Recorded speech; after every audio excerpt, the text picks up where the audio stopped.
In Elizabethan England, the government was a complex system of national and local authorities working together to enforce laws, maintain order, and support the Queen's rule. Local government played a crucial role in implementing national laws throughout the country. Justices of the peace, sheriffs, and other local officials were responsible for upholding the law, collecting taxes, and managing local administration. These officials were typically drawn from the local gentry and relied on the support of the local community to carry out their duties effectively.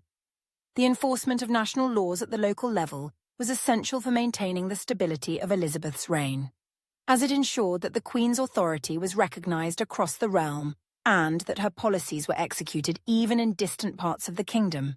At the heart of Elizabethan government was the Privy Council, a group of around 12 to 20 of the Queen's closest advisers. The Privy Council was central to decision-making and administration, helping to formulate policy, oversee government departments, and manage day-to-day affairs.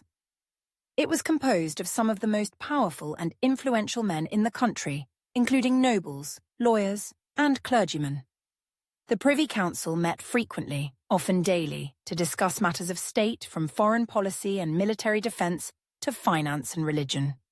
Elizabeth relied heavily on the council's advice, but always maintained ultimate control, making it clear that their role was to serve and support her authority. Among her advisers, William Cecil, later Lord Burghley, was Elizabeth's closest and most trusted confidant. Cecil served as Secretary of State and Lord Treasurer, and his influence over policy and governance was immense. A shrewd and experienced statesman, Cecil was known for his cautious and pragmatic approach to government. He provided Elizabeth with wise counsel and managed many of the day-to-day affairs of the realm, including diplomatic negotiations, financial management, and the implementation of domestic policies. Cecil's relationship with Elizabeth was built on trust and mutual respect, and he played a key role in shaping the policies that defined her reign.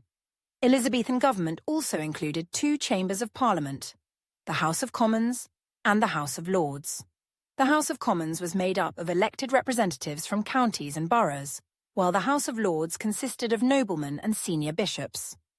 Parliament's main functions were to provide advice to the Queen, grant taxation, and pass legislation.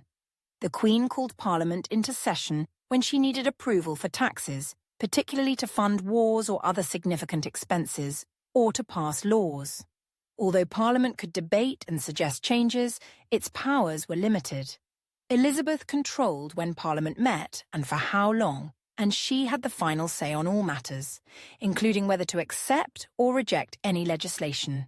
The Privy Council helped Elizabeth manage Parliament, guiding debates and ensuring that the Queen's policies were supported by the majority of members.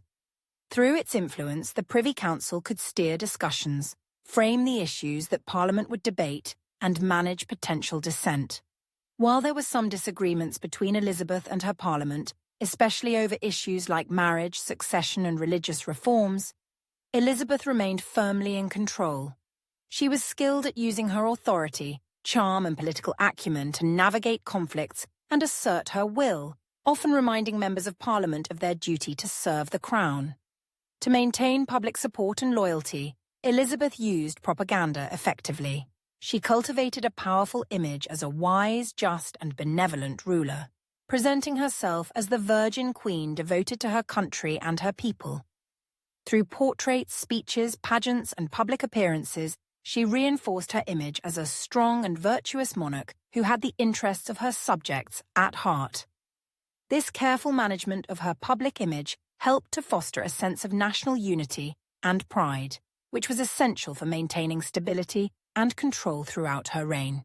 By balancing the powers of the Privy Council and Parliament, managing her court, and using propaganda to build popular support, Elizabeth successfully maintained her authority and navigated the complexities of governing a divided and often turbulent realm.